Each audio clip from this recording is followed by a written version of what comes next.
Welcome to Ossining Storytime, where I tell Ossining history in story form. I'm Joy Shara Cole, Ossining Village historian. Before we get started, don't forget to like and subscribe.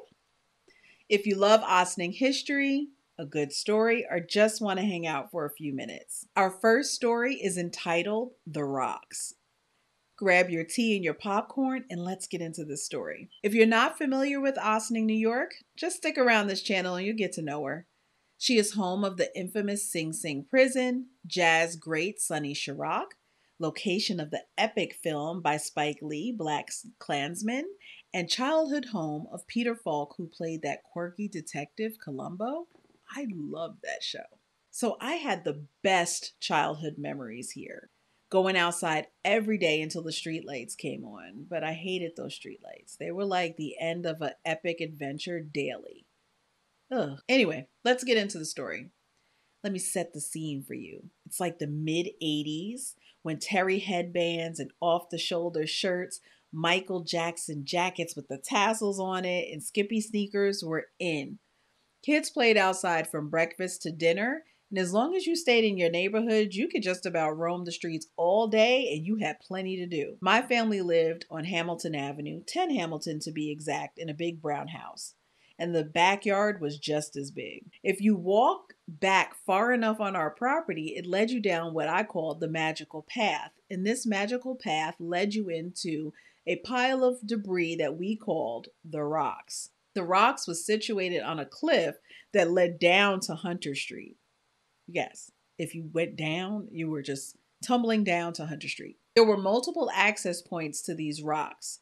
Our backyard, of course, the James Street apartments. On the other side of their parking lot, you can scale the fence and jump right onto the rocks, or walk down Breakneck Hill. Yep, Breakneck Hill is the name of the path. We would sit on this debris and conduct club meetings, bring our fried bologna sandwiches for lunch. And yes, we had club meetings. Ladies of the 80s, Pink Ladies Club, we loved Grease. And our favorite, the Hamilton Avenue Detective Agency. Story break. I need to show you this cliff. I went there a couple of days ago to take a picture. Now, it's been cleared a little bit, but look how steep this is. What the hell were we thinking? We were trying to kill ourselves. Anyway, story already in progress. So every day I would go home and my nana would ask, were you all playing on the old hospital again? And every day I would say the same thing. Hospital? What hospital? So the first time she said it, we all would kind of speculate, like, what did this hospital look like? Was it 3 floors, 4 floors? Did it look like Phelps, like the hospital we have today?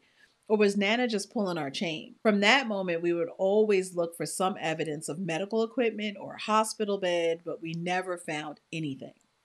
So today, let's reactivate the Hamilton Avenue Detective Agency.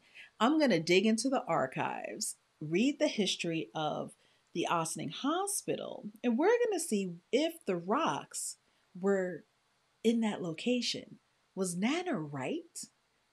Was the old Ossining Hospital the Rocks? Jump in the Wayback Machine with me, and we're going to land in the year 1886. A group of women led by Miss Isabel Brandreth, who hailed from one of the most prominent families in the village, held a meeting at her father's house, Benjamin Brandreth, who was like Mr. Ossining. Her mission was to gather like-minded women in the community to take up her cause, to help and aid the sick, poor, and needy of the village. Now, these women were from well-to-do families, so imagine that they were impeccably dressed, perfectly coiffed hair, and probably the best brewed tea and pastries you could find. With some help from a local doctor, Dr. Joe Madden to be specific, Isabel, who was already working with him, were able to successfully convince these women at this meeting at her house, and they established the Ossining Free Dispensary and Relief Association. The dispensary's first location was next to the Trinity Episcopal Church on South Highland Avenue in the old Rohr building, or ROR, R-O-H-R. Well, the building. And it was home at that time of the old Ossining post office. Today it's a parking lot. The first patient was Father Tandy, rector of St. Augustine's Church, and he ends up on the advisory board later. After serving the community for just 1 year, they were very successful and they needed a larger space. So in 1888, they incorporated the Ossining Hospital Association, which was the successor of the dispensary, and they purchased a 20-room house on Orchard Street. Now, I know what you're thinking, Ossining folk. Where the heck is Orchard Street? Orchard Street was the south end of what is James Street today.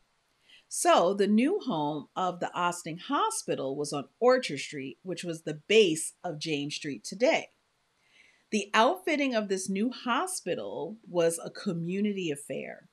Individual families as well as institutions all chipped in. Benefits at such places as the Olive Opera House on Central Avenue were given by the hospital's board of lady managers, aka the auxiliary, to offset the cost. A training school for nurses was established, and next door there were the nurses, but 3 years later, there was an operating room opened as a memorial to Mrs. Pierre Van Cortlandt. The hospital proved to be very successful, and by the break of the year 1900, they were serving about 500 patients annually. So you know what that meant. They needed a new location. So in 1905, one of the most active lady managers and supporters, Helen Ward Potter, went on the lookout. And while driving down Spring Street one day, she said, "What a lovely spot this would be for a hospital." Fast forward a couple of months, the same woman, Helen Ward Potter, was carrying a cup of hot water to a sick child, and Helen spilled it on herself and was badly scalded. The burn did not heal, and blood poisoning set in. And unfortunately, she passed away shortly thereafter. She was only 43 years old.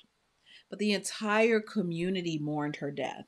The village president, which is what we call the mayor today, ordered all business suspended on the day of her funeral. As a memorial to her, her husband, Frederick, his sisters, Blanche and Martha, purchased land on Spring Street that Helen thought was a nice place for a hospital.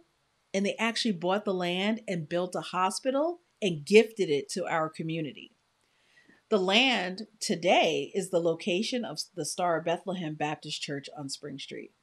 Isn't it amazing? Well, the Ossining Hospital closed in the late 1950s, and then we got Phelps Memorial Hospital in Sleepy Hollow. So, Nana was right. The Rocks was the location of the old Ossining Hospital. Go figure. Well, that's our story for today. Thanks for joining me, and don't forget to listen to your Nana. See you next time on Ossining History Storytime. Don't forget to like and subscribe. You never know what I'm going to talk about next. Bye. Oh, Ann Carpenter, I finally did it.